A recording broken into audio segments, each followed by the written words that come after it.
CM Panchal, exercise number 9. 7 decades ago, in July 1892, Dadabhai contested and won a seat in the British Parliament against great odds.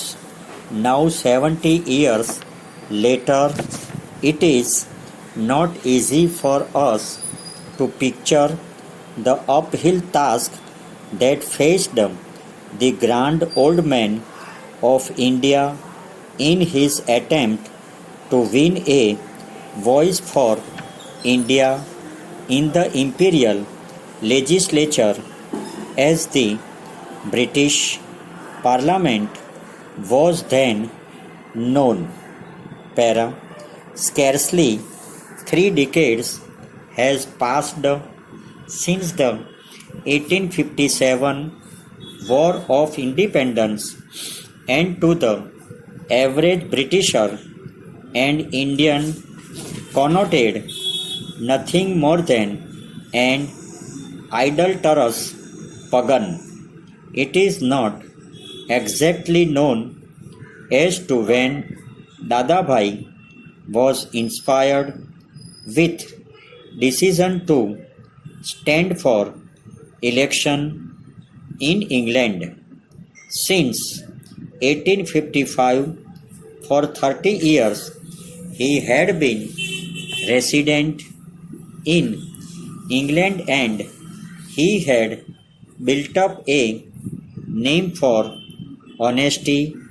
Even the Bank of England had great respect for this Indian business, especially as he had met all his business commitments in full in 1866, when at the end of the American Civil War, the world cotton market collapsed and many Indian businessmen were forced to become bankrupt. Para.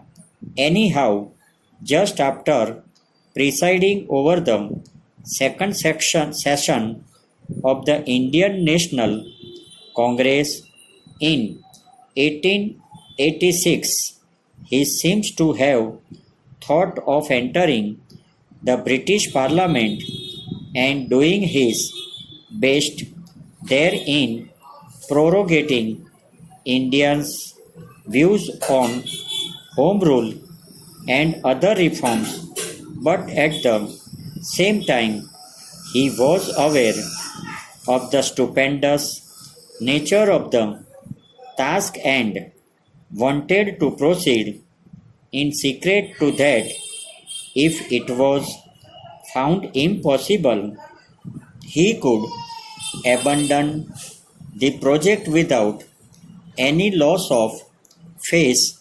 He consulted one of his colleagues in the Indian National Congress, and while many of them were very enthusiastic, the general attitude was that even if he succeeded, nothing concrete could be done in the Parliament.